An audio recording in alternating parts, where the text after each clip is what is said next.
HTC One M9 review. The HTC One M9 is a phone built on precision. It's a brand realizing it made a pretty much perfect phone with the One M8 and doubling down on its greatest strength to try and win over more customers.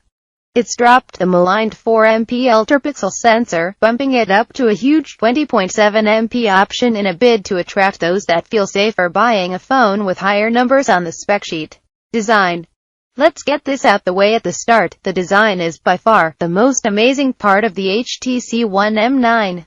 HTC is calling it jewelry grade, with each one hand finished by craftsmen, and it certainly shows. The one-piece fascia is complemented beautifully by the two-tone metallic rim. On my review unit, the silver and gold variant. The gray and gold versions will look less impressive, given they've lost the two-tone appeal, but that doesn't mean they won't be as nice to hold. The other thing that's changed here, and not for the better, is the power button transferring to the right-hand side of the phone. This is a more natural place for it to live, making it easier to turn the screen on and off. However, HTC has inexplicably made it the same size and shape as the volume buttons above, so feeling for it without explicitly looking means I often hit the volume key instead. The microSD slot is right above the trio of buttons too, and as it's slightly indented can cause confusion when trying to change volume in the pocket.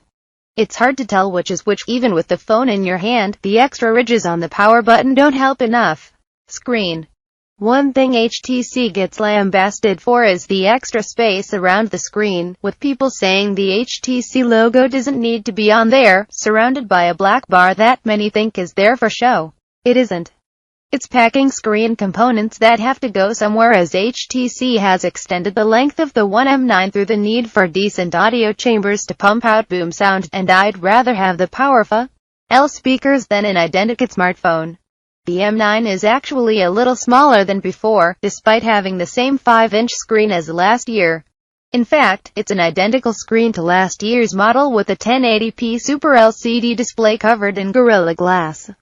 The 5-inch screen is a fraction smaller than the competition on the market right now, with many other brands choosing to go 5.1-inch and above, but again, 5 inches seems like a fine choice here.